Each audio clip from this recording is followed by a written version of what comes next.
Naarestado ang isang individual at nakumpiska ang malaking halaga ng iligal na droga kasabay ang isang hindi lisensyadong baril sa kinasang bypass operation.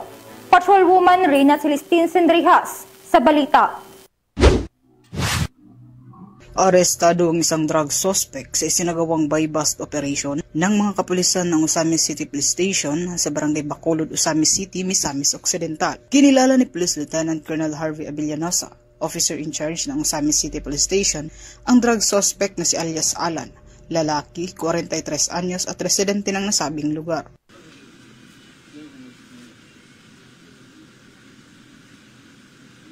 Sa ikinasang buy-bust operation ng mga operatiba ay nagresulta sa pagkakakumpiska ng mga pakete ng hinihinalang shabu, isang cellphone, isang 500 peso bill na ginamit bilang buy-bust money, at isang 45 caliber pistol, 2 magasin at 6 na bala. Mahaharap ngayon ang suspect sa kasong paglabag sa RA 9165 o Comprehensive Dangerous Drugs Act of 2002 at RA 10591 o Comprehensive Firearms and Ammunition Regulation Act. Mula dito sa Northern Mindanao, ako ang inyong Police News Network correspondent, Patrolwoman Rina Celestine Sendrihas, alagad ng batas, tagataguyod ng Balitang Pulis.